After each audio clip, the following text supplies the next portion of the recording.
Hello and welcome. So, does God exist? I mean, that's it, right? It's pretty much one of the biggest, oldest questions we've ever dared to ask. But today, we're going to tackle it from a different angle. We're setting aside faith, we're setting aside scripture, and we are diving headfirst into pure philosophy. Okay, let's get into it. So that's the real question for us today. How can you use something as cold and hard as logic to explore an idea so immense? Now, just to be clear, our goal here isn't to prove or disprove anything. Think of this more as a tour. We're just here to look at the toolkits, the actual logical frameworks that thinkers have been sharpening for centuries to try and get a handle on this monumental idea. And really, that's the absolute key to what we're doing. This isn't about theology, it's about the very architecture of a logical argument.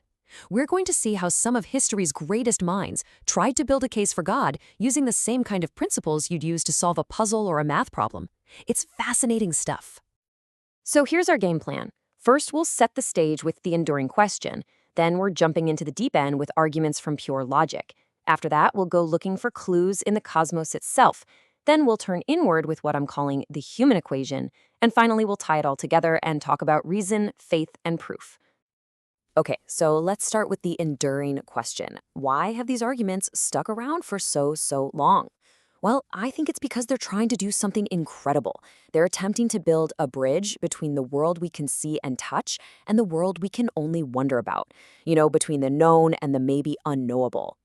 And to keep things organized, we're going to sort these arguments into three main buckets. First up, arguments based on nothing but pure abstract logic. Second, arguments that start by actually looking at the world around us, through observation.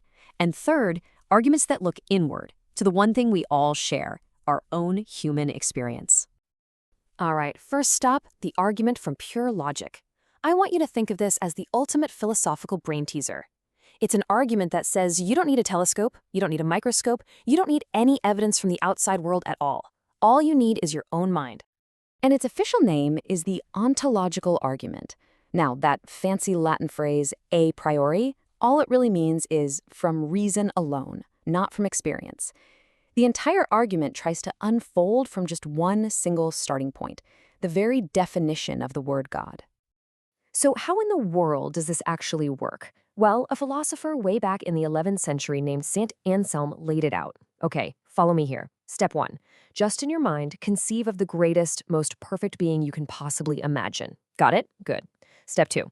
Now ask yourself, what's greater? A being that's just an idea in your head, or a being that actually exists in the real world? Well, the one in reality is obviously greater. So, step 3. Anselm concluded that if the being you imagined is truly the greatest possible, then it has to exist in reality. Because if it didn't, it wouldn't be the greatest. It's a real mind-bender. Of course, people started poking holes in this immediately. A fellow monk named Guagnolo came up with this brilliant counterargument basically right away. He said, look, I can use that same logic to prove the existence of a perfect tropical island, complete with coconuts and everything. But that doesn't just make it pop into existence. And that really shows you that these arguments have always been part of a lively, ongoing debate. All right, so let's leave the abstract world of pure thought and come back down to Earth and then look up at the stars. We're moving on to the clues in the cosmos. These are arguments that are grounded in what we can actually observe. And in this category, we've got two heavy hitters. First is the cosmological argument. It looks back in time and asks the biggest why of all. Why is there anything here at all? It's all about the ultimate cause.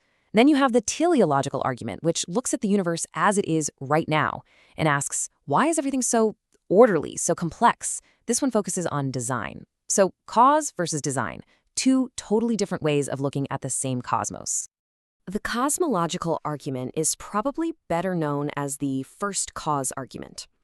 The easiest way to think about it is to picture a line of dominoes. Each domino falls because the one right before it hit it, right? But what about the very first domino in the line? Something had to push it to get the whole chain reaction started. The argument is that the universe is just like that chain of dominoes. It must have had an uncaused first cause to get the whole show on the road. And nobody is more famous for this line of thinking than the philosopher Thomas Aquinas.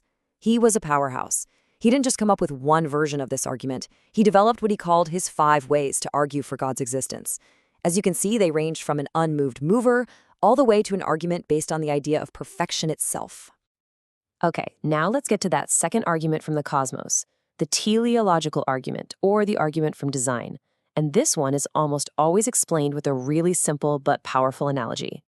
It's called the watchmaker analogy. The philosopher William Paley said, "Imagine you're walking along a beach and you find a watch ticking in the sand. You'd never in a million years think that the wind and the waves just randomly assembled it. You'd know instantly that it had a designer, a watchmaker." Paley's point was simple. Now look at something like the human eye or the entire solar system. They are infinitely more complex than a watch, so he argued they too must have a designer. Okay, so we've wrestled with pure logic, we've looked out at the vastness of space. For our last category of arguments, let's turn the lens around and look inward. Let's explore the human equation, our shared, deep-seated sense of right and wrong. And this brings us to the moral argument. It starts with a really interesting observation. Deep down, it seems like all human beings, across all cultures and all of history, have some sense of objective morality. We just feel that some things are genuinely right and other things are genuinely wrong. So the argument asks a simple question: where does that universal moral compass come from? And the logic goes like this. It claims that without some kind of transcendent source, morality would just be a matter of opinion, right?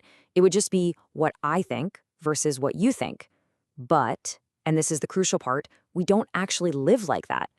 We act as if some things are truly wrong, like for everybody. And proponents of this argument say that deep feeling, that sense of ought, points to a universal moral lawgiver. Whew. Okay, so we have taken a whirlwind tour through three very different kinds of arguments. We've been all over the map. So what are we supposed to take away from all this? Let's try to bring it all together. So just as a quick recap, we've seen three very different paths. We started with the path of pure logic, that ontological brain teaser.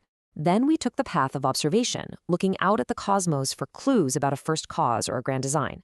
And finally, we walked the path of inner experience, looking at our own moral compass. Three different paths, all using the tool of reason to try and get to the same destination. And this, I think, is the most important takeaway of all. None of what we've talked about are scientific equations. You can't prove or disprove them in a lab. They're not instruments of measurement, they're tools for thinking. And what they really show us is that very human, very deep-seated need to find order and meaning in the universe. They're about making sense of our place in this whole grand scheme. And so that leaves us with one final big question to chew on. Whether you find these arguments convincing or you think they're full of holes, they all force us to confront something really personal. What is the true relationship between evidence and belief? They make us ask ourselves, where does logic stop and where does faith begin? And that's something we're thinking about. Thanks for joining me for this explainer.